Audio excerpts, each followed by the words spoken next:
Hi అండి, అందరికీ నమస్కారం. Welcome to Dhanya recipes. ఇవాల్టి మన వీడియోలో స్పెషల్ వచ్చేసి వాము చారు అండి. జలుబు చేసినప్పుడు, వికారంగా ఉన్నప్పుడు, కడుపుబ్బరంగా ఉన్నప్పుడు ఈ చారు చేసుకొని వేడివేడిగా అన్నంతో గాని లేదా గ్లాసులో పోసుకొని తాగి చూడండి. కొద్దిసేపటికే పొట్ట శరీరం అనేది తేలిక పడుతుందండి. హెల్దీ రెసిపీ అండి ఈ చారు అనేది. పసిపిల్లలకు కూడా అన్నం మెత్తగా మెదిపి చారుతో పెట్టారంటే వాతం లేకుండా కూడా చేస్తుందండి పసిపిల్లలకు.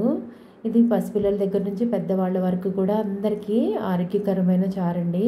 ఈ వాము చారులో ఎన్నో హెల్త్ బెనిఫిట్స్ అనేవి ఉన్నాయండి. నాన్ వెజ్ తిన్నప్పుడు ఈ వాము చారుతో 2 ముద్దలు తిని చూడండి, క్షణాల్లో అరిగించేస్తుందండి. అంత బెస్ట్ చారు అనమాట. ఇంకెందుకు ఆలస్యం, ఈ బెస్ట్ చారుకి కావలసిన పదార్థాలు తయారీ విధానం అయితే చూసేద్దాము పదండి. చారుకి కావలసిన పదార్థాలు: ఒక చిన్న నిమ్మకాయ సైజ్ అంతా చింతపండు అయితే తీసుకొని ముందుగానే వేడి నీళ్లతో నానబెట్టుకున్నానండి. ఒక టమాటా తీసుకొని ఈ విధంగా చిదిమి పెట్టుకున్నాను. 1 టేబుల్ స్పూన్ అంతా వాము, 1 స్పూను ధనియాలు, 1/2 టీ స్పూను జీలకర్ర, 3 ఎండుమిర్చి, 2 కరివేపాకు రెమ్మలండి. నెక్స్ట్ ప్రాసెస్ ఏంటో చూద్దాము. ముందుగా చారుకైతే పౌడర్ అయితే ప్రిపేర్ చేసుకోవడానికి స్టవ్ ఆన్ చేసుకొని స్టవ్ మీద పాన్ పెట్టేసుకున్నానండి. పాన్ పెట్టేసుకొని ముందుగా ధనియాలు, జీలకర్ర, వాము వేసుకున్నానండి. ధనియాలు జీలకర్ర అనేవి తక్కువ వేసుకోవాలండి. వాము ఫ్లేవర్ని అయితే డామినేట్ చేయకూడదు. వీటితో పాటు ఎండుమిర్చిని కూడా వేసుకొని 1 నిమిషం పాటు లో ఫ్లేమ్ లో ఫ్రై చేసుకోవాలండి. 1 నిమిషం చాలండి. మీకు ఇలా ఇష్టం లేకపోతే డైరెక్ట్ గా కూడా మిక్సీ పట్టుకొని చేసుకోవచ్చు. కానీ ఇలా పౌడర్ చేయకుండా కూడా వాము చారుని పోపులోనే వేసి వాముని చేస్తారండి. ఇలా చేసుకొని చూడండి, చాలా బాగుంటుందండి. 1 నిమిషం ఫ్రై చేసుకుంటే సరిపోతుందండి. వేగిపోయాయండి. ఇప్పుడు ప్లేట్లోకి అయితే తీసేసుకుందాం. స్టవ్ ఆఫ్ చేసుకొని చూడండి, ఈ విధంగా ప్లేట్లో తీసుకొని చల్లారి పెట్టుకుందాము. చల్లారిన తర్వాత ఒక మిక్సీ జార్ అయితే తీసుకున్నానండి. తీసుకొని వేయించి పెట్టుకున్నవన్నిటిని కూడా దీంట్లో వేసేసుకొని మెత్తగా పౌడర్ లాగా చేసుకుందాము. చూసారు కదండి, ఈ విధంగా అయితే పౌడర్ చేసి పెట్టుకున్నానండి. నెక్స్ట్ ప్రాసెస్ చూద్దాము.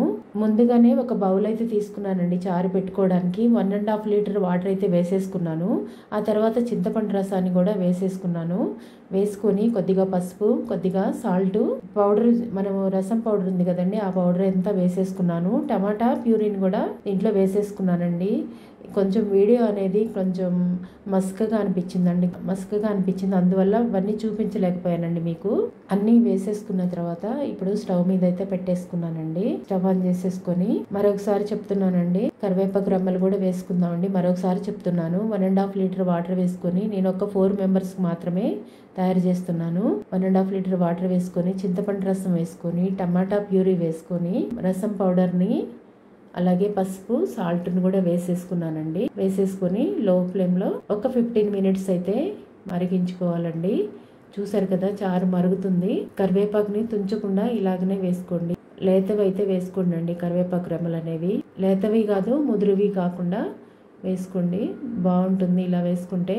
ఆ ఫ్లేవర్స్ అన్నీ కూడా బాగా చారులోకి పట్టుకొని చాలా టేస్టీగా ఉంటుందండి. చారు అయితే మరిగిపోయిందండి. 15 మినిట్స్ అయితే అయిపోయిందండి. చారు బాగా మరిగిపోయింది. చూసారు కదా, టమాటా అంతా కూడా మెత్తబడిపోయిందండి బాగా. 15 మినిట్స్ లో ఫ్లేమ్ లోనే మరిగించుకోవాలి. అలా మరిగించుకున్న తర్వాత చూడండి, ఈ విధంగా అయితే చారు రెడీ అయిపోయిందండి. ఇప్పుడు పోపు అయితే వేసుకుందాము. ఈ చారులో టమాటా తొక్కల్ని, కరివేపాకు తొక్కల్ని అన్నింటిని కూడా తీసేసుకుంటున్నానండి. మీకు ఇష్టమైతే అలాగే ఉంచేసుకోండి. పిల్లలు ఇష్టపడరని అలా తీసేసానండి. ముందుగా స్టవ్ ఆన్ చేసేసుకొని పాన్ పెట్టేసుకొని 1 టేబుల్ స్పూను ఆయిల్ వేసుకుంటున్నానండి. చారుకి పోపు అయితే వేసుకుంటున్నాను. ఇప్పుడు 1/2 టీ స్పూను ఆవాలు, 1/2 టీ స్పూను జీలకర్ర, 1/2 టీ స్పూను వాము వేసుకుంటున్నానండి. వాము చారు కంపల్సరిగా వాము ఫ్లేవర్ అనేది మనకి తెలియాలండి. మిగతా ఇంగ్రీడియంట్స్ ఫ్లేవర్ అనేది మనకి అవసరం లేదండి. ఎందుకంటే వాము చారు కాబట్టి వాము ఫ్లేవర్తో ఉంటేనే టేస్ట్ కూడా బాగుంటుందండి.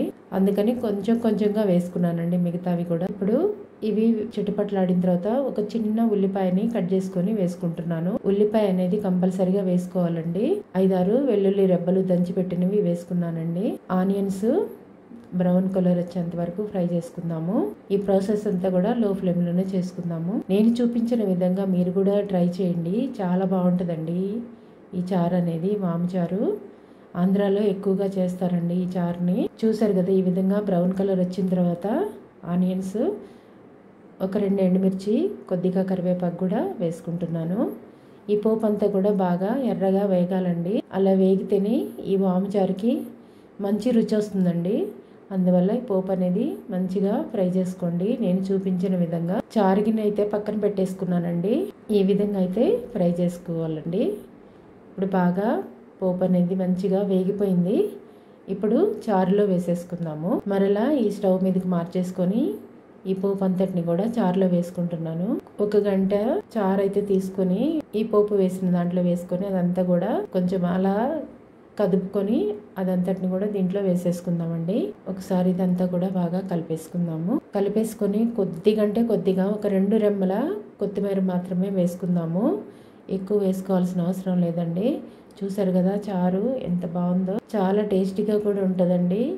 ఒక్కసారి ఈ చారుని అయితే ప్రిపేర్ చేసుకుని చూడండి, చాలా బాగుంటుంది. ఎవరికైనా ఈజీగా డైజెస్ట్ అవుతుందండి. అజీర్ణ సమస్యల నుంచి, మలబద్ధకం నుంచి కూడా మనము ఈ అజీర్ణ సమస్యలు, మలబద్ధకం కూడా ఉండదండి. ఈ చారు చేసుకొని వారంలో 2 సార్లు మనం తిన్నామంటే హెల్త్కి చాలా మంచిదండి. కొద్దిగా ఒక 2 రెమ్మల కొత్తిమీర మాత్రమే వేసుకుంటున్నాను, ఎక్కువ వద్దండి. వాముచారులో తీసుకున్న ఇంగ్రీడియంట్స్ ఏవి కూడా డామినేట్ చేయకూడదండి. వాముచారుకి వాము ఫ్లేవర్ మాత్రమే తెలియాలి. అందువల్ల వేసుకున్న ఇంగ్రీడియంట్స్ అన్నీ కూడా తగ్గించి వేసుకోవాలండి. అప్పుడే వాముచారు బాగుంటుంది. చూసారు కదా, ఇలా సర్వింగ్ బౌల్లోకి అయితే తీసేసుకున్నాను. ఒక చిన్న బకెట్లోకి అయితే పోసేసుకున్నానండి.